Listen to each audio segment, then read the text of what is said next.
ça fait plutôt 40, 30, mais que j'ai fait ce métier. Donc il y a eu une grande évolution qui est normale, parce que c'est un métier qui a connu, je dirais, un moment de création comme métier scientifique, qui est en Italie date des années 30 et en France des années 70.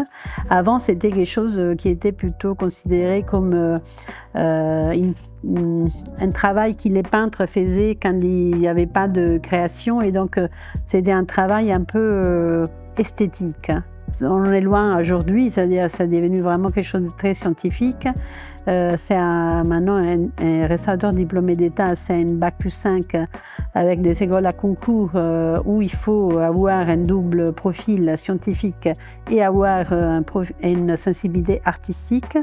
Et donc c'est réservé à des profils qui sont assez performants dans les deux domaines, scientifique et humaniste, parce qu'il y a aussi toute l'étude de l'histoire de l'art, la connaissance des peintres, des techniques artistiques. Et donc, on en est loin de le métier comme était au début du siècle, au 19e, où c'était des artistes plus ou moins expérimentés qui héritaient de la restauration des œuvres. Delacroix, par exemple, c'est un restaurateur. Il a restauré beaucoup de choses, comme l'hôtel Lambert, par exemple, beaucoup de choses de l'époque de Louis XIV, des Charles le Brun. Maintenant, ça ne serait plus possible. Et donc, l'évolution a été, à partir de ce moment-là, de la création des écoles de restauration, a été de plus en plus axée sur un diagnostic très scientifique, un choix des matériaux de plus en plus pertinentes.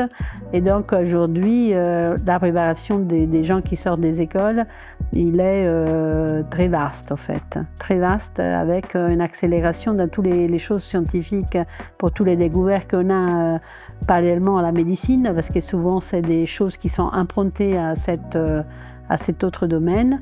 Et donc, je dirais qu'on n'a pas fini de voir des choses encore plus performantes. Alors, beaucoup ils pensent que l'IA va accélérer une partie de la réflexion.